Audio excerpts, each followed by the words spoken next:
السلام علیکم ورحمۃ اللہ وبرکاتہ۔ معزز طلباء کرام، برصغیر پاک و ہند کی تاریخ میں اورنگ زیب عالمگیر کا کیا مقام و مرتبہ ہے؟ جیسا کہ میں نے آپ کو اس سبق کے شروع میں بتایا تھا کہ اب اورنگ زیب کا زمانہ شروع ہو رہا ہے۔ اس کی برصغیر پاک و ہند میں بڑی عزتیں ہیں، بڑے چرچے ہیں، بڑا ہی اس کی معرفت لوگوں کو حاصل ہے۔ اس نے دین کے بڑے کام کروائے اور اس کی خود حالات زندگی بڑی پیاری ہے۔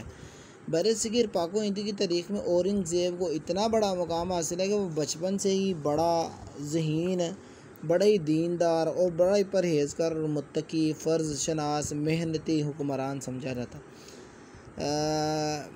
یہ بچپن سے کچھ باتیں اس کے بارے میں منسوب تھی، اور جب وہ بڑا ہوا تو وہ بڑا ہی محنتی اور فرض شناس حکمران تھا۔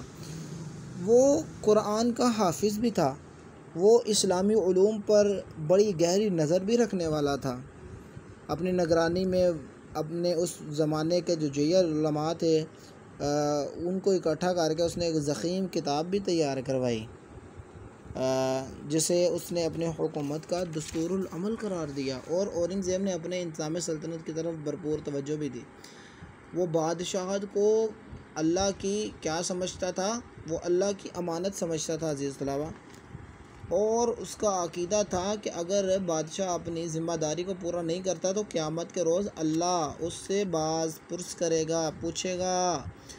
وہ عدل و انصاف کا بہت خیال رکھتا تھا۔ اس کے دربار میں مظلوموں اور فریادوں کی بلا روک ٹوک آنے کی اجازت تھی۔ اورنگ زیب بادشاہ ہونے کے باوجود بڑی سادہ زندگی گزارتا تھا۔ وہ اپنے ذات کے لیے سرکاری خزانے سے 1 روپیہ بھی نہیں لیتا تھا۔ وہ قرآن پاک کی کتابت کر کے، لکھ کے، ٹوپیاں سلائی کر کے اپنی روزی کماتا تھا۔ اورنگ زیب حضرت مجدد ثانی کا بڑا معتقد تھا، ان کو اپنا پیر سمجھتا تھا آج کے دور میں جو لفظ یوز ہوتا ہے، اور انہی کی تعلیمات کے زیر اثر اس نے ملک میں اصلاحات نافذ کی۔ اورنگ زیب کو فن تعمیر سے بھی لگاؤ تھا۔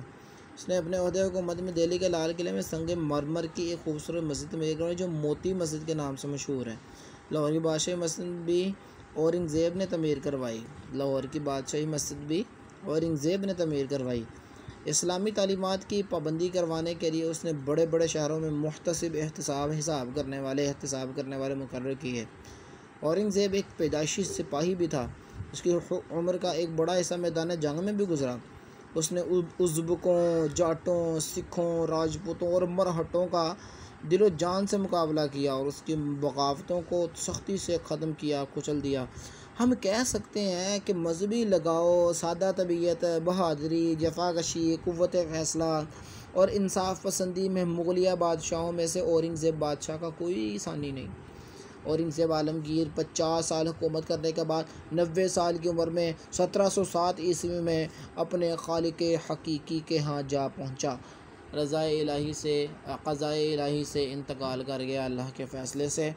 تو اس کے بعد عزیز طلباء مشق 1682 سے 1707 تک اورنگ زیب کی دلچسپی کا جو مرکز تھا وہ دکن رہا۔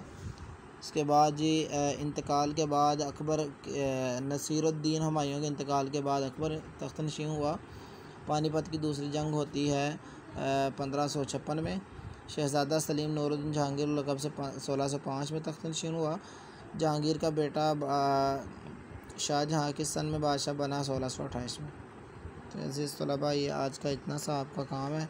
اپنے نشان لگانا ہے، یاد کرنا ہے، اس کو بھی یاد کرنا ہے، اس میں سے سوالات کچھ نوٹ کرنے ہیں کہ جہانگیر کے کوئی سے 5 کارنامے لکھیں، اس میں سے ڈھونڈ کے آپ نے 5 کارنامے لکھنے ہیں۔